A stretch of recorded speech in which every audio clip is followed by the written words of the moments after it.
Good morning, educators. Myself Avantika Sharma from Jack and Jill Education. Today we are going to discuss Nursery Book 6 Day 5 Lesson Planning. तो आज के lesson planning की starting करते हैं हमारे rhyme time के साथ। आज की जो राइम है उसमें हम एक पुरानी राइम को रिवाइज करेंगे जो हमने हमारी प्रीवियस बुक मीन्स बुक 5 के अंदर रिवाइज किया था, और दूसरी राइम जो है वो हम अभी हमारी बुक के साथ में कंटिन्यू कर रहे हैं। फर्स्ट राइम टिमटिमाते हुए तारे और second rhyme the Apple tree.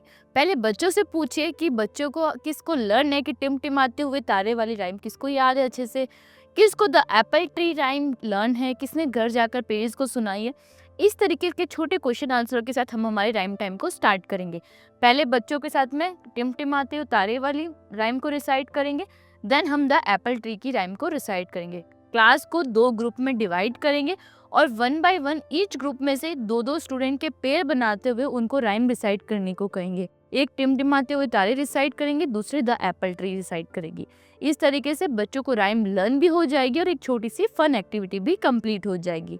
इस तरीके से हमारा राइम टाइम फिनिश होगा। नेक्स्ट मूव करते हैं। नेक्स्ट है हमारा लैंग्वेज टाइम। आज के लैंग्वेज टाइम में हम बच्चों के साथ में लेटर क्यू को रिकॉग्नाइज करेंगे। वैसे प्रीवियस क्लास में लेटर क्यू रिकॉग्नाइज हो चुका है, लेकिन आज हम बच्चों के साथ में लेटर क्यू की फिर से प्रैक्टिस करेंगे। इसके लिए आप सबसे पहले बच्चों को लेटर क्यू का फ्लैश कार्ड शो करें और उनसे पूछे कि किसको लेटर क्यू की राइम लर्न है। लेटर क्यू किस फॉर्मेशन से लिखा जाता है? Q for quilt, Q for quit, Q for queen, Q for quite. इस तरीके से बच्चों को क्यू की पहले राइम रिसाइट कराएंगे, देन हम लेटर क्यू से शुरू होने वाले ऑब्जेक्ट्स के बारे में बच्चों से बात करेंगे। इसके लिए हम पिक्शनरी ओपन करेंगे और बच्चों को 1 बाय 1 करके सिंगल यानी 1 बाय 1 करके एक एक इमेज को पॉइंट करते हुए उनके नाम का 2 से 3 बार रिवाइज करेंगे। इस तरीके से बच्चे लेटर क्यू को रिवाइज करेंगे। यहाँ पर जो लेटर क्यू के ऑब्जेक्ट्स दे रखे हैं वो थोड़े से डिफिकल्ट है नर्सरी के बच्चों के लिए, क्योंकि उनको उनके वर्ड्स के जो प्रोनाउंसिएशन है वो इतने प्रॉपर नहीं होते। हो सकता है कुछ बच्चे सही बोले, कुछ नहीं। हमें कोशिश करनी कि बच्चों को 4 से 5 बार इसको रिवाइज करवाना है, ताकि एक टाइम के बाद बच्चे उसको बहुत अच्छे से बोल सके। जैसे ही हमारा पिक्शनरी का पोर्शन कंप्लीट हो जाता है, देन हम मूव ऑन करेंगे हमारे क्लास एक्टिविटी शीट के पेज नंबर 12 की तरफ। यहाँ पहले बच्चों को एक्सप्लेन करेंगे कि ये आपको किसका इमेज दिख रहा है? क्विल का। किसका है? क्विल का। तो अभी हम क्विल में क्या करेंगे? कलर। बच्चों की चॉइस है कि उनको कौन सा कलर करना है। आप उनके सामने क्रेयॉन प्रोवाइड करवाएं ताकि वो इसमें कलर कर सके।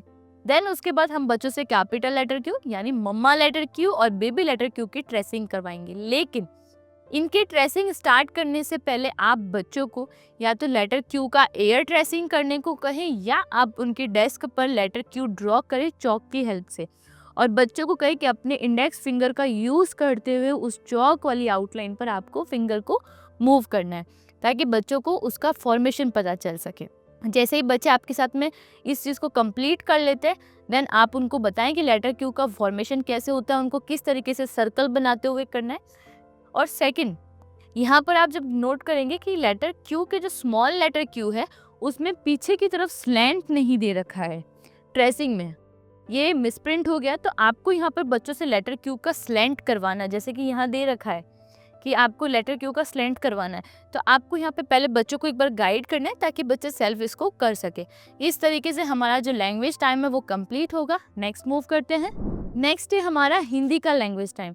आज के हिंदी के लैंग्वेज टाइम में हम बच्चों के साथ में व्यंजन ठ को रिकॉग्नाइज करेंगे, लेकिन व्यंजन ठ को रिकॉग्नाइज करने से पहले हम हर बार की तरह हमारे पुराने स्वर और पुराने व्यंजन का रिवाइज करेंगे बच्चों के साथ में।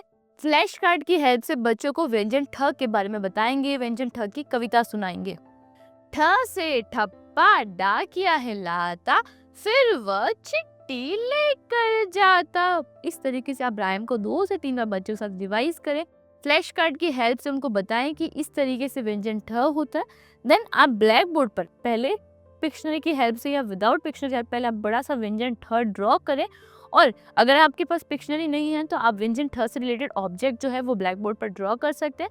अदरवाइज आप पिक्शनरी की हेल्प से बताएं कि व्यंजन ठ से ठटेरा होता है, ठ से ठप्पा होता है और ठ से ठेला होता है। देन आप बच्चों को व्यंजन ठ का फॉर्मेशन बताएं कि पहले हमें स्टैंडिंग लाइन बनानी है, than half circle, than half circle. इस तरीके से हमारा व्यंजन ठ कंप्लीट होगा और ऊपर हम स्लिपिंग लाइन ड्रॉ करेंगे। जैसे ही बच्चे आपके साथ में इसको क्लियर कर लेते, समझ लेते, देन हम मूव करेंगे हमारे क्लास एक्टिविटी की तरफ। क्लास एक्टिविटी का पेज नंबर 13 बच्चों से ओपन करवाना है और बच्चों को कहना है कि ये आपको किस चीज़ का इमेज शो हो रहा है? ठेले का। किसका? ठेले का, और ठेला किससे शुरू होता है? व्यंजन ठ से। तो अभी हम यहाँ क्या करेंगे? व्यंजन ठ जहाँ जहाँ लिखा हुआ है उस पे सर्कल ड्रॉ करेंगे, और साथ ही साथ व्यंजन ठ से शुरू होने वाले इमेज में हम क्या करेंगे? कलर करेंगे। तो यहाँ पे क्या है? ठप्पा, टमाटर, ठेला, अन्य। किस पे कलर करेंगे? ठप्पे पे और ठटेरे पे। किस पे कहेंगे? ठप्पे और ठटेरे पे, जो हमारे क्या करता है? बर्तन वगैरह बनाता है। इस तरीके से बच्चों को एक्सप्लेन करते हुए हम हमारे हिंदी की जो लैंग्वेज टाइम है इसको कंप्लीट करेंगे। नेक्स्ट मूव करते हैं प्लानिंग के। नेक्स्ट है हमारा नंबर टाइम। आज हम बच्चों के साथ मिलकर नंबर 13 को रिकॉग्नाइज करेंगे। 13 को रिकॉग्नाइज करने से पहले 1 से लेके 12 तक क्लैपिंग करेंगे, 1 2 3 4 इस तरीके से। और जब हम 10 के बाहर 11 पे पहुंचते तो हमें स्टार्ट करना है 1 1 11, 1 2 12, 1 3 13। रिपीट, 1 3 13, 1 3 13। 13 कितने होते हैं? आप फिंगर्स की हेल्प से बच्चों को बताएं, 13 की राइम बच्चों को सुनाएं। देन उसके बाद आपको पिक्शनरी की हेल्प लेनी है और बच्चों को एक एक हॉर्स काउंट करवाना है। 1 2 3 4 5 6 7 8 9 10 11 12 और 13। तो यहाँ कितने हॉर्सेज है? 13 हॉर्सेज है। कितने हैं? 13।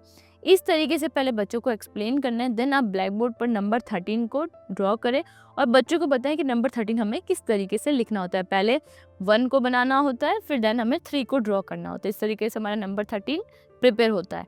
जैसे ही हम बच्चों के साथ में ओरल पोर्शन कंप्लीट कर लेते हैं, उनको रिकॉग्नाइज करवा लेते हैं, देन हम मूव ऑन करेंगे हमारे क्लास एक्टिविटी शीट के पेज नंबर 14 की तरफ। पेज नंबर 14 में हमें बच्चों को बताना है कि आपको किस चीज़ की इमेज शो हो रही है। ये कौन सा कलर है? पिंक कलर हमने बच्चों के साथ में ऑलरेडी रिकॉग्नाइज कर रखा है, तो बच्चे अभी इजीली इसके बारे में बातचीत कर सकते हैं। तो ये कौन सा कलर है? पिंक कलर है। और ये कौन सा ऑब्जेक्ट है? लोटस है। क्या है? लोटस, जो कैसे कलर का होता है? पिंक कलर का। तो अभी हमें क्या करना है? इन लोटस में जिस पर नंबर 13 लिखा हुआ है हमें उसमें कलर करना है। देन बस बच्चों से नंबर 13 पे कलरिंग करवानी है और उनको नंबर 13 की शीट जो है वो फिनिश करवानी है। इस तरीके से हमारा जो आज का नंबर टाइम है वो फिनिश होगा। नेक्स्ट मूव करते हैं। नेक्स्ट जो है वो है हमारा आर्ट टाइम। आज के आर्ट टाइम में जैसे हमने आज नंबर 13 को रिकॉग्नाइज किया, तो सेम उसी नंबर 13 की आज हमारी आर्ट एक्टिविटी है। इसके लिए हमें मटेरियल में वुल और ग्लू चाहिएगा और साथ साथ में पिंक कलर के कोई ऑब्जेक्ट है, चौक है, फ्लैश कार्ड है, उसकी हमें रिक्वायरमेंट रहेगी। सबसे पहले बच्चों के साथ में फिर से रिवाइज करना है काउंटिंग को 1 से लेके 13 तक। देन बच्चों को आर्ट एक्टिविटी शीट ओपन करने को कहना है, उनको पूछना है कि यहाँ पर कौन सा नंबर लिखा हुआ है। बच्चे ने अभी जस्ट रिवीजन किया है, प्रैक्टिस भी की है, रिकॉग्नाइज भी किया है, तो बच्चे इसको इजीली समझ पाएंगे और आपको रिस्पॉन्स देंगे कि मैम ये नंबर है 13। इस तरीके से बच्चों से बातचीत के साथ में यहाँ पर हम ग्लू लगा के पॉम पॉम या वूल जो दे रखा है, पिंक कलर का वूल जो है वो हमें यहाँ पे पेस्ट करना है। इस तरीके से बच्चों का आर्ट टाइम कंप्लीट होगा। आप इन एक्टिविटीज़ की फ़ोटोज़ या वीडियोस क्लिक करके पेरेंट्स के साथ में ज़रूर शेयर करें, ताकि वो थोड़े मोटिवेट हो कि मेरा बच्चा आज स्कूल में क्या कर रहा है और किस तरीके की एक्टिविटी उनकी क्लास में हो जा रही है, किस तरह की एक्टिविटी उनके क्लास में करवाई जा रही है।